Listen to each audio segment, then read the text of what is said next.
আছেন সবাই? আজ আমি রান্না করব আফগানি পোলাও। কেউ কেউ এটাকে কাবলি পোলাও বলে থাকে।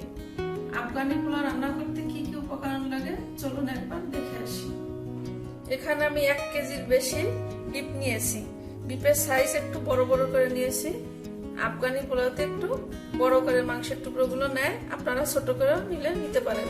আপনারা বিফের পরিবর্তে মাটন অথবা চিকেন দিয়েও করতে পারেন, কিন্তু প্রসেসটা একই থাকবে। আফগানি পোলাওয়ের মেন উপাদানগুলো হচ্ছে গাজর, এখানে আমি একটা আর একটার হাফ এইভাবে লম্বা করে টুকরো টুকরো করে কেটে নিয়েছি। কিশমিশ নিয়েছি আর কাঠবাদাম নিয়েছি। কাঠবাদামগুলোকে আমি গরম পানি দিয়ে ভিজিয়ে পরিষ্কার করে নিয়েছি। পেঁয়াজ কুচি নিয়েছি 2 কাপ। আফগানি পোলাওর জন্য যে স্পেশাল মশলাটা তৈরি করব, এর জন্য আমি বড় এক টুকরো দারচিনি নিয়েছি, কতগুলো সাদা গোলমরিচ, একটা বড় কালো এলাচ, কয়েকটা সবুজ এলাচ, কয়েকটা লং, শাহি জিরা এবং সাধারণ জিরা। এগুলোকে আমি না ভেজে গুঁড়ো করে নিয়েছি। এই যে দেখুন, এভাবে আমি মিহি করে ব্লেন্ডারে গুঁড়ি করে নিয়েছি। আপনারা পাটাপুতোয় বেটে নিতে পারেন। 2 টেবিল চামচ রসুন নিয়েছি, 1.5 টেবিল চামচ আদা বাটা নিয়েছি। আফগানি পোলাওয়ে রসুনের পরিমাণটা বেশি নিতে হয়। আর নিয়েছি রান্নার তেল।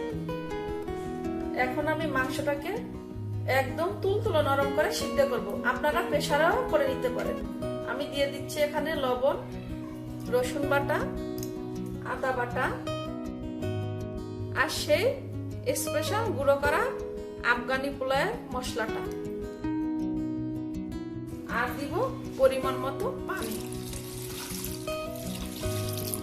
এটাকে আমি ভালো করে সিদ্ধ করব। এখানে আমি নিয়েছি ভালো মানের পাকিস্তানি বাসমতি চাল।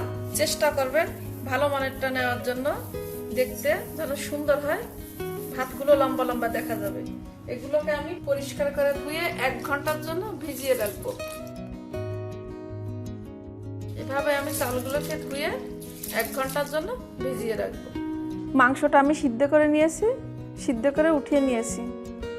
মাংসটা নরম হয়ে গেছে এবং ভিতরে মশলাগুলো ঢুকে গেছে।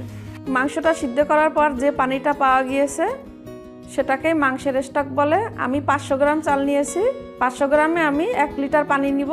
যদি স্টকটা না হয় আমি অন্য পানি পুড়িয়ে নিব। চুলায় একটা প্যান বসিয়ে দিয়েছি। প্যানটা গরম হয়ে গেছে, আমি কিছুটা পরিমাণ তেল দিয়ে দিব। এবার আমি 1 চামচ ঘি দিব।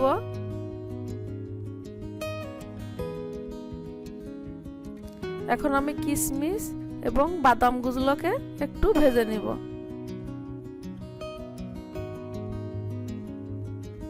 বাদাম কিশমিশগুলো ভাজা হয়ে গেছে, এগুলোকে তুলে নিব।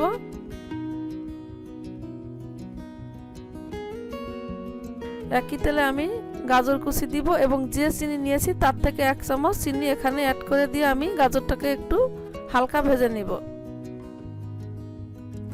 গাজরটা ভাজা হয়ে গেছে, এবার আমি এগুলোকে তুলে নিব।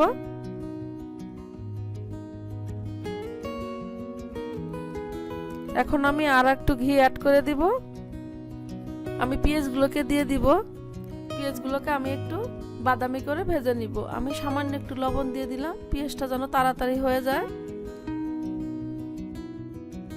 পেঁয়াজগুলো বাদামি কালার হয়ে গেছে। এবার আমি সেদ্ধ করা মাংসগুলো ঢেলে দিব।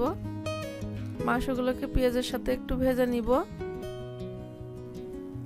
এবার আমি সেই মাংসের স্টক পানিটা দিয়ে দিব। আমার মনে হচ্ছে যতটুকু পরিমাণ চাল এই স্টকে হবে না, তাই আমি এখানে আর 1 কাপ পানি অ্যাড করে দিব। এবার আমি পানিটা ফোটা পর্যন্ত অপেক্ষা করব। পানিটা সামান্য ফুটে উঠেছে, এবার আমি চালগুলোকে ঢেলে দিলাম। এবার আমি লবণ দিব। লবণটা বুঝে দিতে হবে, মাংসের মধ্যে অলরেডি আগেই লবণ ছিল। এবার আমি সেই মশলাটা থেকে কিছুটা পরিমাণ মশলা দিয়ে দিব। আর চিনি থেকেও কতটুকু চিনি দিয়ে দিলাম। এবার আমি ঢেকে দিব। 70% পর্যন্ত সিদ্ধ করব। 70% সিদ্ধ হয়ে গেছে। দেখুন, এবার আমি সেই ভেজে রাখা গাজর, বাদাম আর কিশমিশগুলো দিয়ে দিব। এগুলো উপরে দেখানোর জন্যই দেওয়া হয়। এর মাঝে আমি একটু লবণটা চেক করে নিব, আপনারাও নেবেন। হ্যাঁ, আমার লবণটা পারফেক্ট আছে। আমি একটু ঘি ছড়িয়ে দিব ফ্লেভারের জন্য। এবার আমি 20 মিনিটের জন্য দমে দিয়ে রাখবো। 20 মিনিট পর আমি ফিরে এলাম। চালগুলো, ভাতগুলো একেবারে পারফেক্ট হয়েছে। ভিতরে একটা ভেঙে দেখাচ্ছি আমি, এই যে ভেঙে গলেও যায়নি, আবার শক্তও হয়নি। এখন আমি পরিবেশন করে আপনাদের দেখাচ্ছি। দেখুন, পোলাওটা আমার হয়ে গেছে।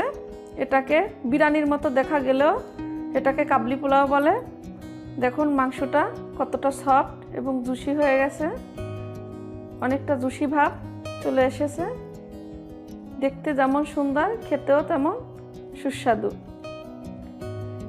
আফগান দেশের মানুষ এগুলো খেতে পছন্দ করে, এখন সব দেশের মানুষই এগুলো খায়, আমরাও খেতে পছন্দ করি। আমার ভিডিওটা যদি আপনাদের ভালো লাগে, আমার মতো একবার রেঁধে ট্রাই করে দেখবেন। আর আমার চ্যানেলটা অবশ্যই একবার যে লাইক, কমেন্ট, শেয়ার এবং সাবস্ক্রাইব করে আসবেন। আপনারা সবাই ভালো থাকুন, সুস্থ থাকুন, এই কামনায় আল্লাহ হাফেজ।